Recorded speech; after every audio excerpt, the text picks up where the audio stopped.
of the tables. Let's look at how today could swing your fantasy team towards a win in this week with 14 kills, 11 assists, and a triple kill as Graves earlier today. The Week 3 Day 2 fantasy leader in Europe is Gambit Gaming Pinoy with a total of 52 points. Congratulations to him, and well, good for Gambit on getting themselves on the board as well. Yeah, definitely. As I said, they've been struggling so far, but I heard the screams from Gambit up to here. They were so happy about that win, and obviously the old guard racking up some wins is pretty good for the confidence too. All right, and while there was a lot of big play this week, 5 players stood above the rest as OP players. Our top 5 players for this week are first up, Woolite from Rakat. He definitely found himself in this one last week on the hyper carries late game. This time Graves and I believe it was Lucian. I can't really, but it was a very good performance for him. Twice Graves actually. Definitely for him. Like last week, I didn't really like him on the hyper carries because I have played with Woolite in the past. And he seems to be a bit over-aggressive at some points. So putting him on a hyper carry can risk you the game. But if he's able to get the early game priority and translate that into a good mid game, he's gonna roll over his enemies. And that's what he did this week. Yeah, and secondly, it's a teammate of him, Yukdog, also for Rakat in that mid lane, showing some very much impressive Kassadin play. Seems to be his go-to pick for now, and it is working out. Yeah, exactly. For Rocket, it seems to be good to have a stabilized mid lane, which just skates safely into the late game, because Rocket has been struggling with actually having LeBlanc mid, building mages, etc. Like actually translating that into mid game and late game control. But this Kassadin kind of gives them safety in the mid lane and allows them to advance the game on other points. Yeah, our next OP player is Forgiven. We just talked to him, and to be honest, it is a hard discussion. Maybe you should have had MVP, but definitely OP. We had him here on the desk, so confident, and actually a little bit more toned down. I think that he's really settling in his role and knows that his team behind him is incredibly strong. Yeah, exactly. He just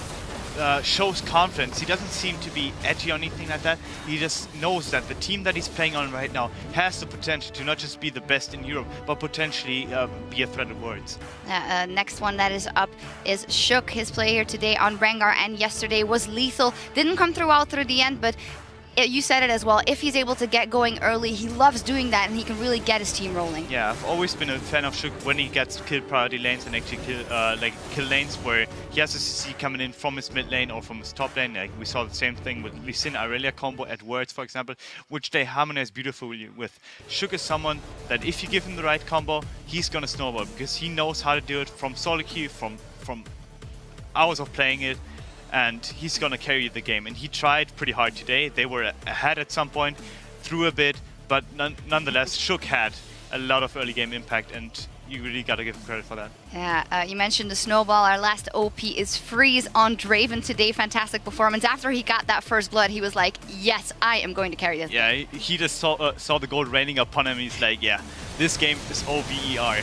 And really translate that into beautiful late game team fighting, especially with the combo of Soren, who played a beautiful Cassiopeia, and the team around him, like operating around him, forcing the team to operate around him. And a 2-0 for the Copenhagen Wolves in that one, but of many, one reigns supreme, our Week 3 MVP with a 5.6 KDA and a 97% of kill participation in 2 games is none other than SK Gaming's Svenskeren. Now, we had to discuss a little bit about it, but in the end, Svenskeren is setting up so much for that team. He was the first one to pull out the Nidalee jungle and make it happen. Today here on Jarvan, once again, we can't praise him enough. Exactly. Like yesterday, he basically solo carried the early game, made Lulex seem like a little spider down there, like being flushed down the drain.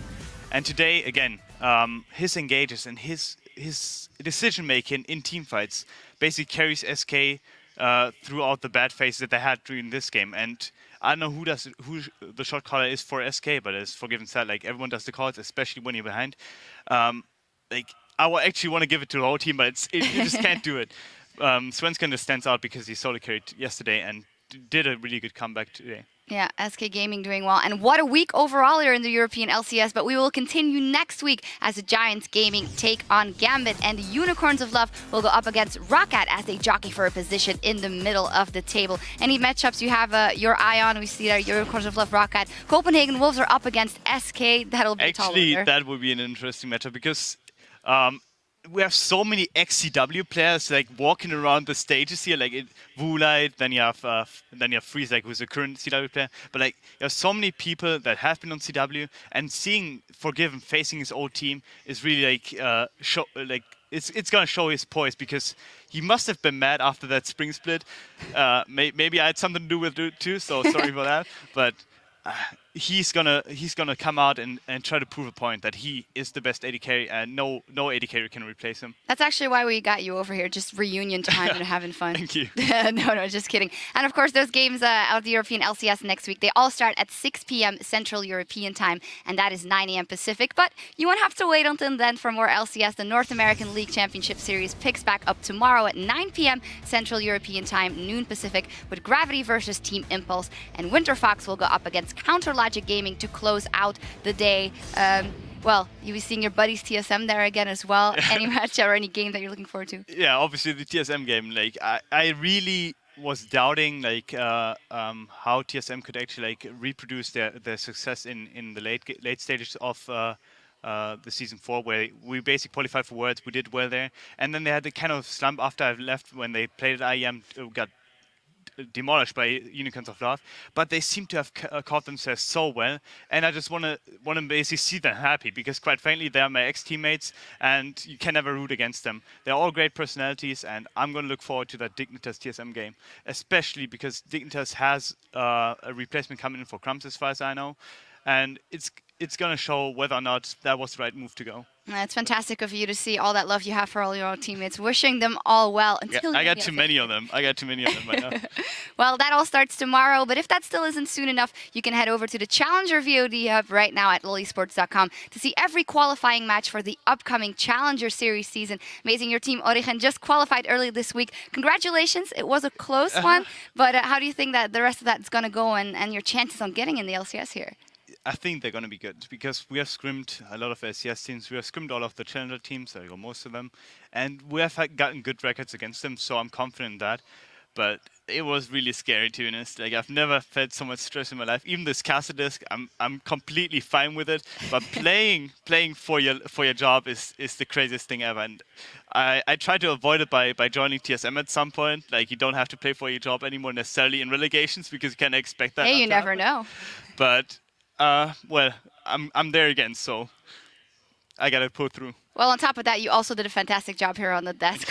We're looking forward to seeing Origen fight for a spot in the LCS. Best of luck, of course, for that. And that wraps it up for us here in Berlin. Amazing. Thank you very much once again for lending us your expertise in this one this week. And on behalf of myself and the entire broadcast team, thank you for tuning in. And until next time, we'll see you on the Rift.